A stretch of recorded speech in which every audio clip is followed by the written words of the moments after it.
Hello, it's Scott Manley here with part 12 of Xenonauts. It is approaching the end of November, 25th of November right now, and we are pretty much under constant UFO attack.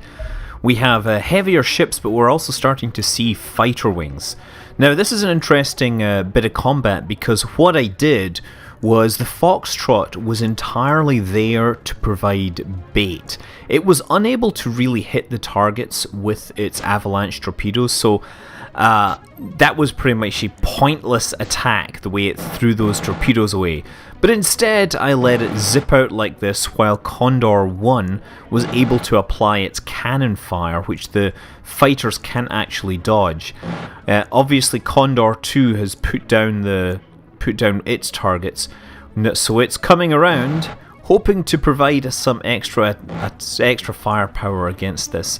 Obviously, Foxtrot 1 is no longer in range. So yeah, it's there is a lot of strategic advantage to be gained by flying these engagements manually. Of course, the main targets that you're actually going to be looking for the landing sites are going to be the big ones, and for those you're going to shoot them down with Foxtrots. It's only when they have escorts now that you really need the Condors. And unfortunately, it seemed to be me that I just got landing site after landing site that was Androns. Walking tanks, which I would apply guns to and kill with extreme prejudice, even though the locals were sometimes quite helpful here. There is very little in the way of subtlety when dealing with Androns. You pretty much use your biggest guns and knock them down.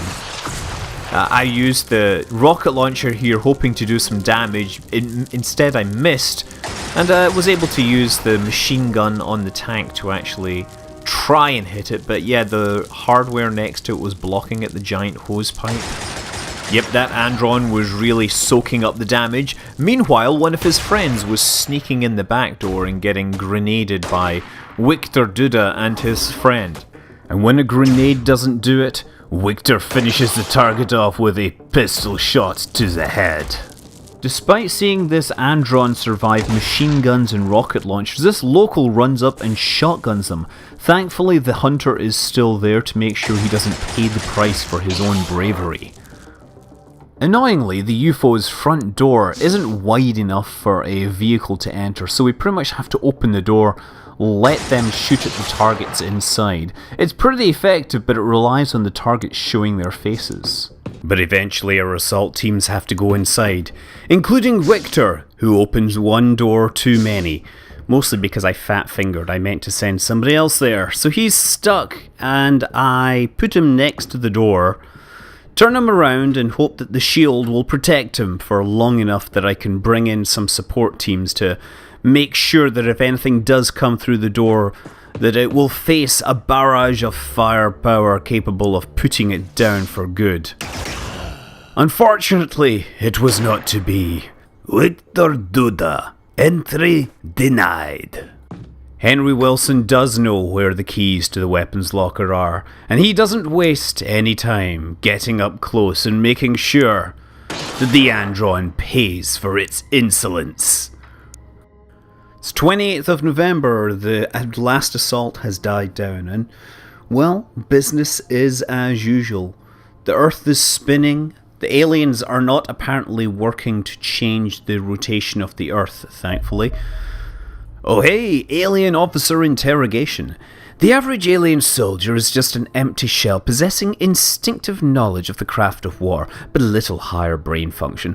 There is a reason for this. Alien officers are highly intelligent and do not lead the troops into battle so much as directly possess them. I would suggest the word officer is a misnomer. Controller would be more appropriate. You know what would be more appropriate? Is actually having an image of a civilian officer rather than a Cesian officer, since that's what I captured. But never mind. The alien mindset is strange. We were already aware of the same species and rank were identical clones, but it seems that these creatures actually consider themselves interchangeable. Not exactly a collective consciousness, more that they simply have no concept of self. Provided one of their clones survive, they would not consider themselves to be dead. This makes interrogation a struggle. Not only is it difficult to threaten a creature which cannot grasp the concept of its own death, choosing the correct pronoun when asking a question becomes a minefield. Nonetheless, we managed to glean a little useful information. The captive confirmed the intention of the invasion was to kill humans individually, but not collectively. It seems they are not actually trying to wipe us out. In truth, this is nothing we do not already know. If the aliens wanted to annihilate us, they could simply have bombed us into extinction from orbit. The invasion evidently has a higher purpose. But we could not extract it from our captive. We will have to capture an alien leader. Aha! So now we have to capture an alien leader, which will no doubt be in a bigger spacecraft. But we will find something to research. Oh yeah, Reaper. We have a Reaper now. Let's research that. Don't fear the Reaper, or rather, let us fear the Reaper. Or let us... I don't know. We're going to try and make sure the Reapers aren't as scary. So anyway, yeah, continuing the trend. It's the 30th of November. St. Andrew's Day in Scotland, incidentally. Patron saint of our fair nation. And yes, the aliens are setting up a party in honour of him, no doubt, sending spacecraft flying all over the area, and yeah, we're pretty much doing all the usual engaging and shooting. Foxtrot 4 and Foxtrot 5 closing rapidly on UFO corvette, preparing to engage with avalanche torpedoes. Victory! And it crashes in the Middle East there, I guess. We will have to send a crew to investigate, but of course we have plenty of other things to shoot down as well. All over the planet, in fact. So yeah, same deal as before. Another Andron crew, another set of high firepower being applied liberally towards these targets.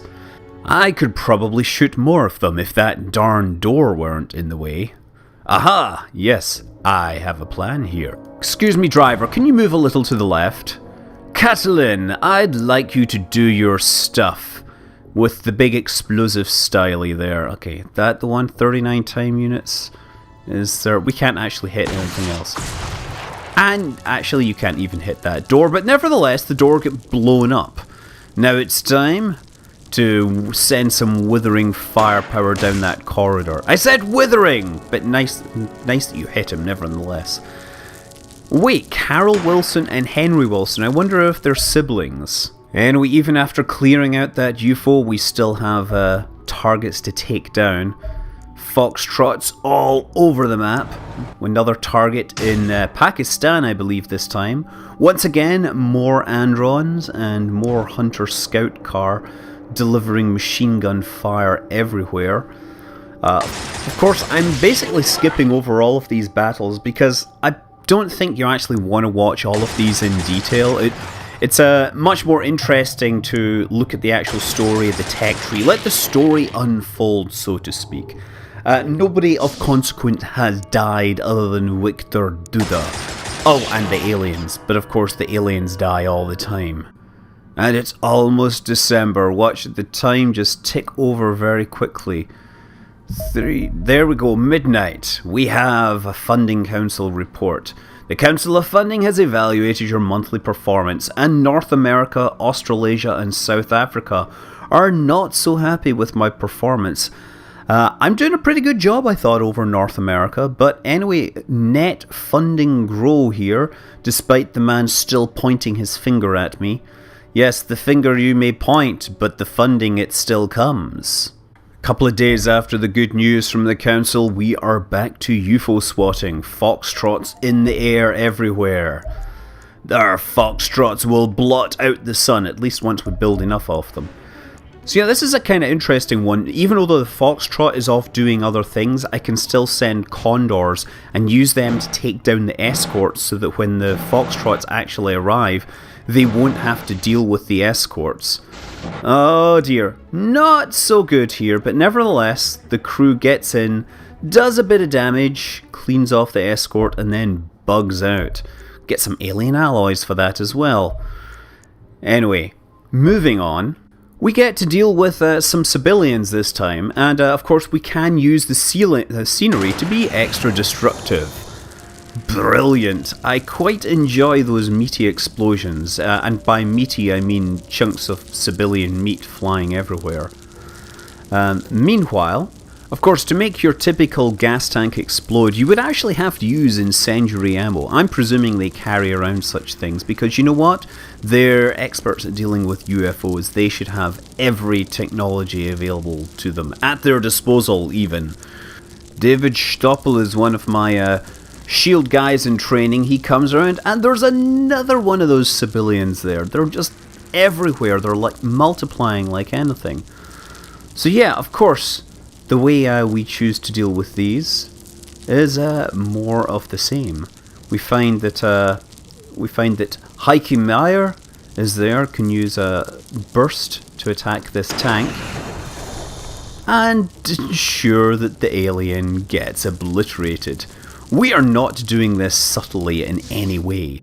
Oh look, it's Larry, Curly and Moe. Eeny, meeny, miny, mo. Ha ha! It's important to understand how to tactically choose targets. It's the 4th of December, 20 shopping days till Christmas, and you know what? I think based on the performance that I've seen, I would really like some more Foxtrots. Number 4, Foxtrot 4 and Foxtrot 5 just close in and deliver Santa's gifts. Yeah, I'm just waiting for somebody to mod Santa Claus in so we can literally have Santa Claus versus the Martians, which is a real movie. So yeah, if Santa Claus is coming, we're probably going to need some more room for all my Foxtrots. What I'm going to do, actually, is I'm going to relocate some of my aircraft so I can start building new ones here. So by sending one off, I have a freed up hangar slot, and my ground crew can start building these things out. I mean, I say building, what they're probably doing is taking an existing MiG and then converting it to the Foxtrot using their special space alien technology that they've acquired or figured out or whatever. Also going to need some more radar stations in Indochina because we really want to get closer to Australasia, cover some more space, or cover some more of the planet Earth.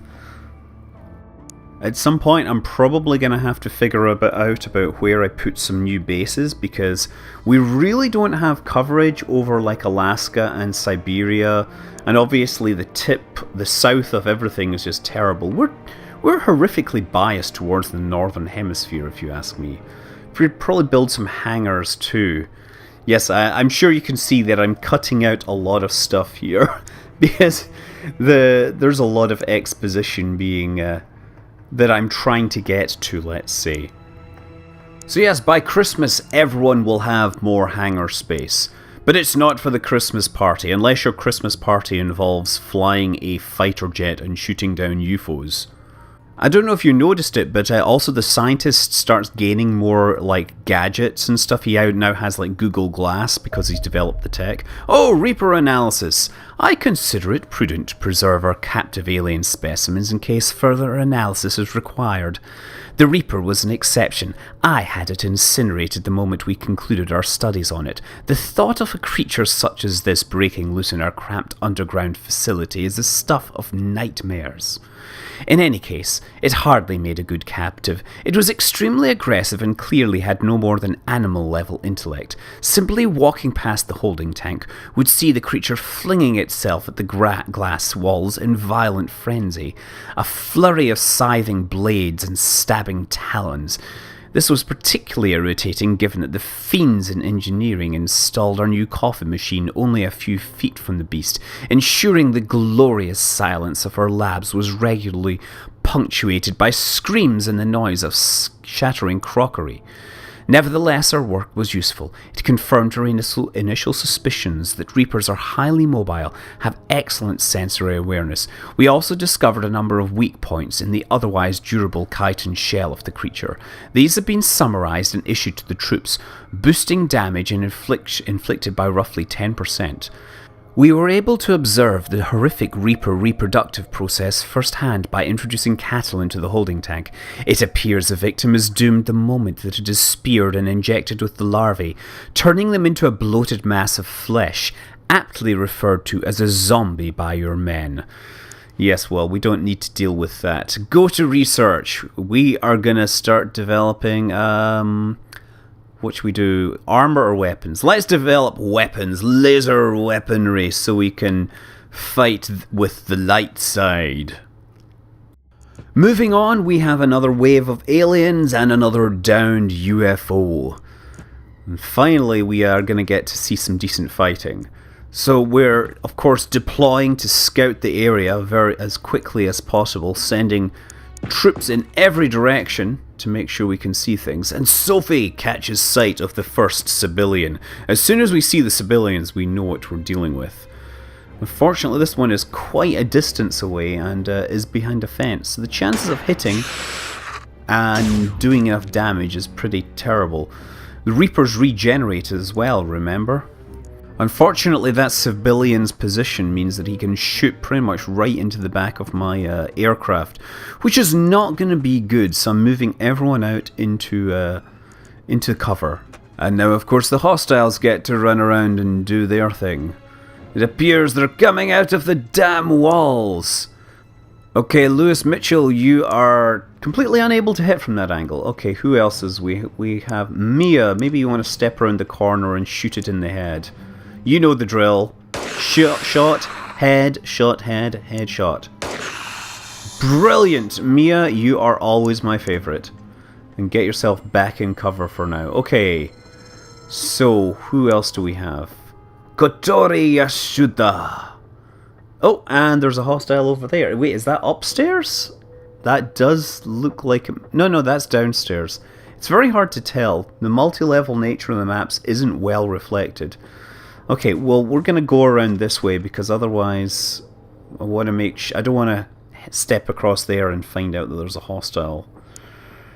Okay, relax yourself there, and David Stoppel, move yourself up. I don't know what your actual surname is or how it's pronounced, but I'm going to say Stoppel, just like the sprockets. Okay, you know, actually, is crouching next to a car, we might consider just blowing the car up, but we can't even hit that. Griffin Fairchalk, unfortunately with that shotgun you're going to have to close to shorter range. But Catalin, my heavy weapons chick, go on, put a rocket into that car, make it explode, we want to see the fireworks. No, we want to make sure it doesn't bounce into that other car, that would be unfortunate. Fire in the hole! You hit the wrong car, come on! How did you manage that? Oh, just get in there, reload. Yeah, well, certainly was impressive, I will say. It looked awesome, but unfortunately doesn't actually help us kill this civilian who is mocking us from behind his blue car. Okay, we've got to figure out how to get around this corner without getting killed, or getting shot at, ideally. Lewis, do you want to bring yourself up and perhaps into a sniper position, maybe?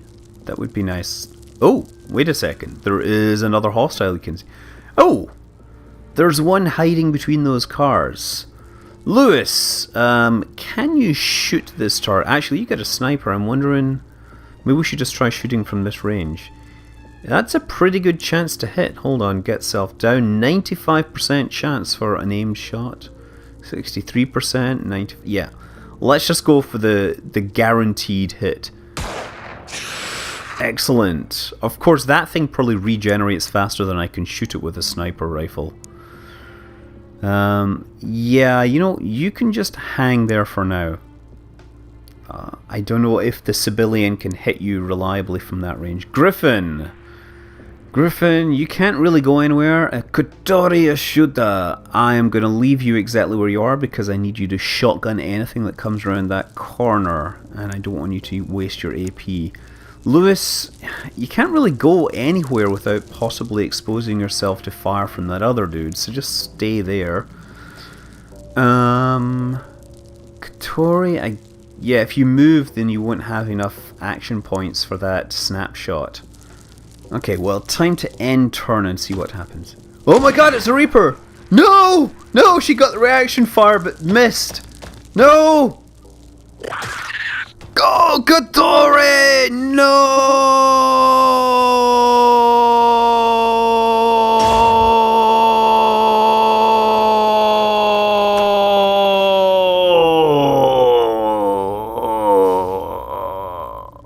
But you said you were going to teach us about something called anime. We were all going to have a good laugh at Japanese culture or things like that. Okay, this is not a good situation, clearly. You know what, maybe... Well, first of all, I'm going to gas them both because... I don't know, maybe there's a chance that I can actually, you know, extract the larva from the body if I stun them. I don't know. Lewis, at least you have a decent shot. Come on, second shot. Brilliant! Okay, at least you're able to do it. But you are, unfortunately, dangerously close to a Reaper. And I'm not sure I'm happy with the prospect of it surviving, or at least staying conscious. Griffin, you know what? Let's go... I'm not sure how close I can put you safely. If I put you there... Wait a second. Oh, wait, there's another one? There's another hostile. Okay, so from there, you shoot your shotgun into this. Okay, and now we have 2 vulnerable targets. This is not going to work well. Henry Wilson! Henry Wilson. Yeah, you're not going to hit from there, are you? Just run across, get in close. We don't care about that other civilian, to be honest. We just want to get in, hit that target. Again! Oh no, you're out of action points too. David Stoppel, can you hit with your pistol from that range? 20% chance. It's worth a try. Oh, brilliant, David Stoppel! You stoppled the Reaper in its tracks. And as this mission goes from bad to worse, I think it's a good time for us to leave, and we'll come back and finish off this mission in the next episode. Until then, I'm Scott Manley. Fly safe.